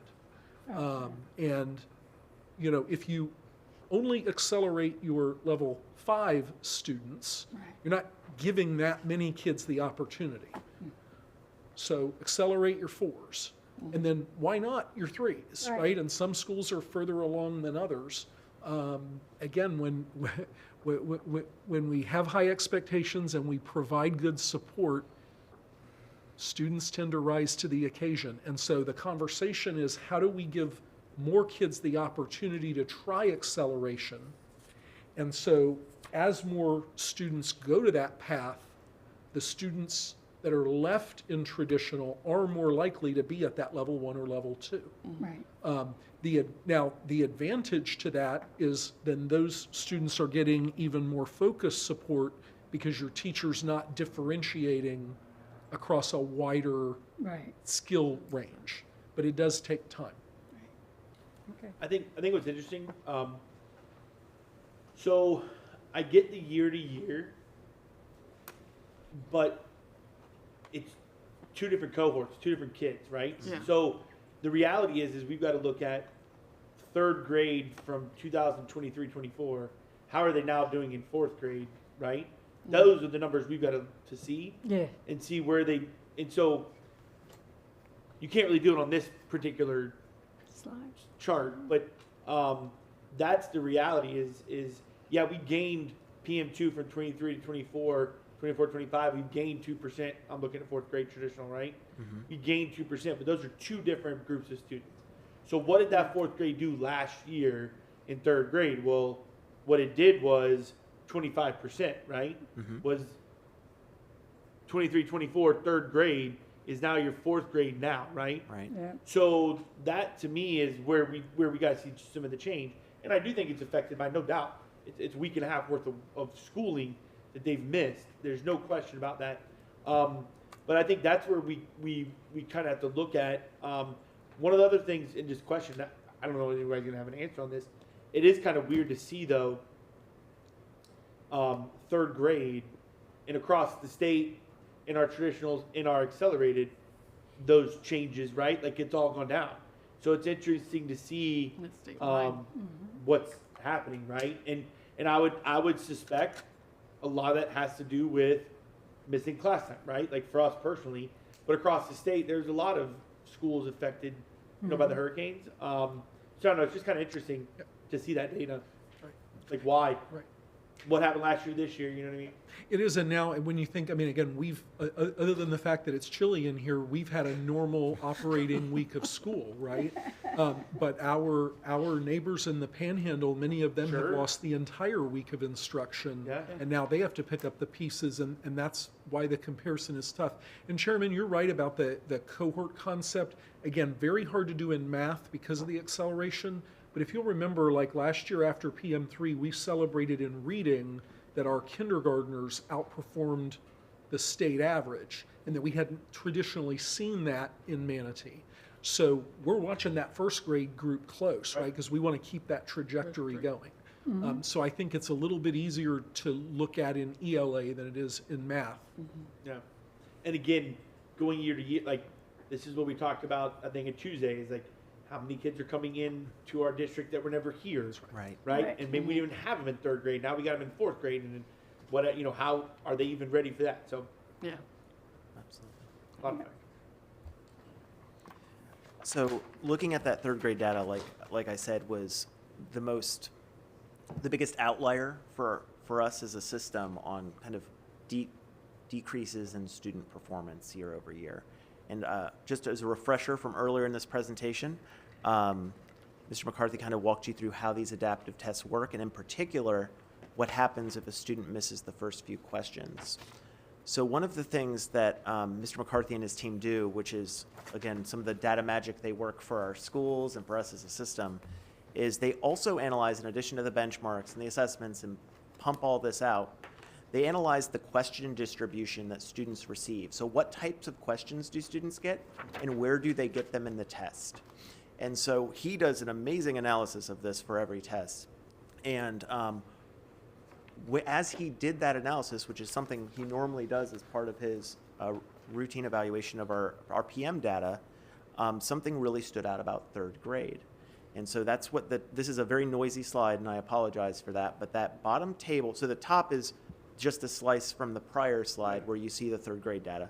The bottom is part of Mr. McCarthy's analysis of what questions students got as their first question on the assessment, knowing that the first couple questions play a huge role in your trajectory on the test. You can see that typically on the math assessments, and we go back all the way to PM2 from last year, so at the bottom row you see PM2 from last year, PM3 from last year, PM1 from this year, and now PM2 from this year. You can see the distribution of questions. So for example, at PM2 last year, 11% of students got an algebraic reasoning question as their first question on the test. 41% got a fractions question, 13% got a geometric reasoning question. When we looked at this year's data, 98% of our students got a fractions question first. That is a huge outlier, and it's only exclusive to third grade. We didn't see this in any other grade level. What's also interesting is that we don't start teaching fractions until the second semester. So Oh, wow. That's helpful. And In our as a curriculum. former math teacher, to start from the jump, you open up a test and it's fractions. Come on, man. Like, that is ridiculous. That's mean.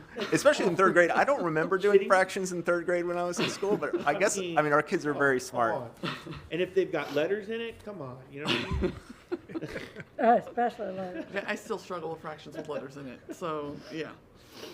So an enormous quantity of the questions our students were exposed to on the first 2 questions of exam actually were fractions related. And one of our pieces of context for this data, because again, our goal is to teach fractions well, and have our students perform well and be prepared for the assessment on them, is that almost all of our students were assessed on a concept that we had just not yet gone into on our curriculum maps. And so we think that's a piece of the third grade data that's important. We're inquiring as to, we call this the test blueprint, like kind of how the test is designed and how it's presented to students. We're not sure if this test blueprint was exclusive to Manatee, exclusive to districts that took the test at a particular period of time, or if the whole state was on this blueprint. We've inquired as to that, but we haven't heard a response yet on that. But it would affect our perception of the state comparison. If the whole state received this test blueprint, at least we have a apples to apples comparison. If the whole state didn't receive the blueprint, then it's a little, And we don't know that that yet? comparison is less trustworthy, correct? They were surprised when we asked them about this question. Wait, how did you see that? How do you know that? Yeah. Right. Yeah, and How'd you then, break and that- then I shared a table with them, and then there were more questions. Right now, they're waiting for Cambium, the 3 through 8 testing platform, Just in- at the end of the testing window, which now with all the snow, they've extended it, or not. I mean, another it week it does to not look look at their like data. randomized, Yeah, right? it 98%. looks like something was a little off. Yeah. And put all of our students more or less on the exact same test blueprint as opposed to a bunch of different ones. Yeah, and it's kind of not progress monitoring when you're testing on something you haven't hit yet. I get doing it at the beginning of the year because you're going to want to see where you're at as you move forward.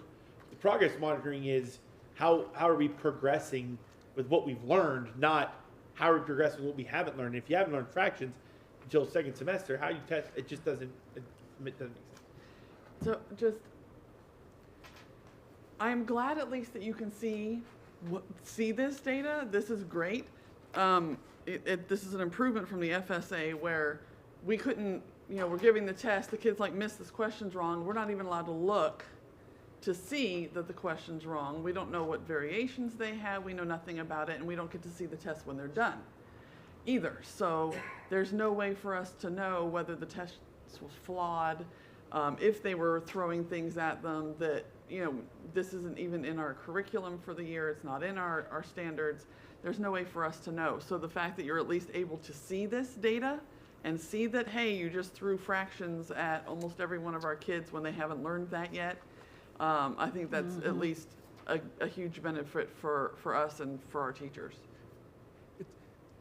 It's also, there are many districts that this fact pattern would not have come together this way. This is the advantage of having a very, very strong assessment and research team that can pick up on this kind of nuance and then ask the question and say we're going to demand an answer so that we understand. would be So very again, we're useful as well. this is why your very high performing districts have very experienced academic leadership teams, because you find stuff like this. I mean, just the way you dissect all that data. I mean, that's like, but the story all the way over to the, the percentage and change.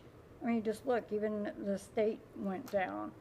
I mean, to me, just, the downturn, 8%, 14%, doesn't really reflect what went on, because you dissected it down to, well, this is why. You have third grade math, and you're throwing fractions at 98% of being one of the first questions.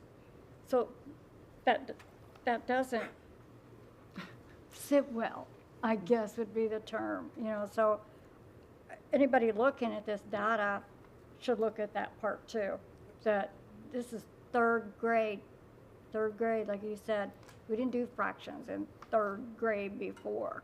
It's like giving those kids the little pie and saying, here's a quarter or a tape measure, or even, you know, I didn't get that when I was in school, so I think that fraction really throws that data off a lot, so, And- yeah. On that, when you look at it, now we're comparing fractions data compared to all the other math. Right, So it's not even apples to apples because they're not even a close percentage of distribution between last year and this year. right. So over the whole test, it did equalize out. It's just going back to those adaptive testing tests, things. yeah, it Those drops first them. questions have an outsized impact on the Yeah. student's trajectory for the rest Yeah, of 'cause the it test. drops Because if they get those wrong, Yeah. and Yeah, that's they're- something is future, they're automatically Yeah. gonna have to dig themselves out as they move forward. And so, board members, this is all good context for you to have, but obviously the most important application of this is working with our principals and their teams, because if you only have the top part of this slide, you look and go, oh, our accelerated kids are down Right. 14 points. Maybe we should take some of them out of accelerated. Maybe they can't hit. You would make the wrong decision, right? Based on noisy data. And so again, this is more than just an exercise for in here. This is about telling our leaders that they're doing the right thing, that they need to stay the course. We are being zealous this year about calm sense of urgency, right? Use every minute you can, but don't panic. Stay the course and it will work out.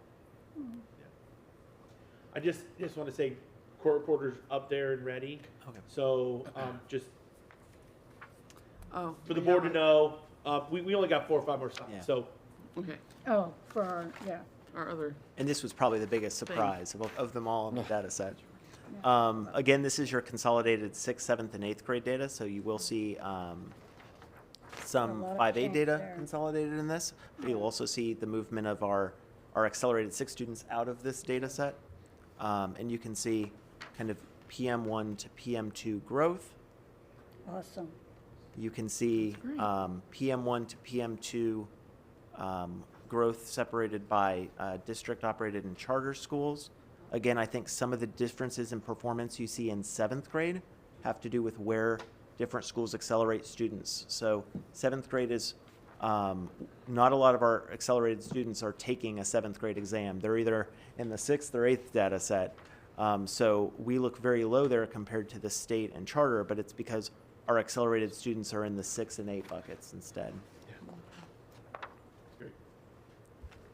And then here you see that same slide built for 6th, 7th, and 8th. And you can see kind of the year-to-year comparison data for traditional, accelerated, and again, even in 6th, you see it broken out for the students who are 5th grade accelerated. You see our 5A students being highly successful in 6th grade math. 81% of them are already on grade level or above.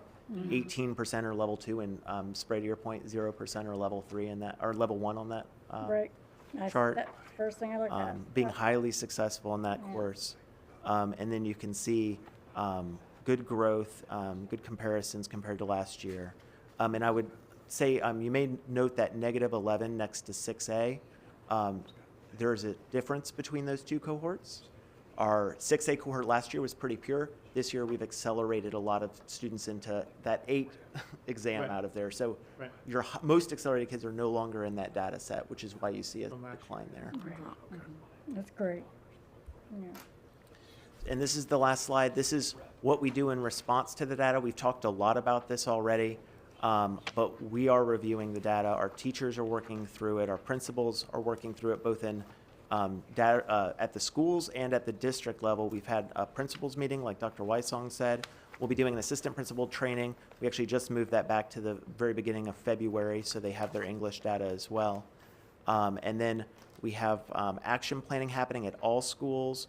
We're doing targeted schools that are going to get individual support and feedback from the entire instructional leadership team. We're going to be scheduling spring school visits based on results. And like I said, our curriculum team is building resources to provide that just-in-time support for classroom teachers based on the results we're seeing. So we're pleased with where we're at, but we're not satisfied. We're going to continue supporting our teachers and students and moving the needle so we can have a strong second semester and end of the school year.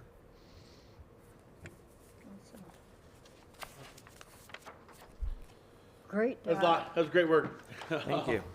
Yeah, good stuff. Good information. Yeah, I think it's so valuable. You were mentioning it earlier, Ms. Felton. It's so valuable to be able to give this information to teachers broken down like this, and especially, I mean, obviously, we're not seeing what students in their class and scores and things like that, which I know they get, which is what they need. Because as Mr. Tatum, I think was mentioned earlier, now you can give certain things to certain students, right? Like you need to work on fractions, but I don't. I need to work on whatever else. So it's great. Really appreciate it. Thank you. Thank you all very much. Very informative, thank you. Yeah. Yeah. All right, so we're going to close. Oh, I'm sorry, go ahead. If I might, Mr. Chairman, I have a matter that is impending litigation that requires the board's advice as to litigation strategy and expenses and settlement. If I might ask for a motion to recess this meeting to go into an executive session. So moved. So, Oh, sorry. all right. All right, all in favor of that? Raise your hand, and say aye. Aye. Aye. Passes 5-0. We're going to go ahead and recess and go into our litigation.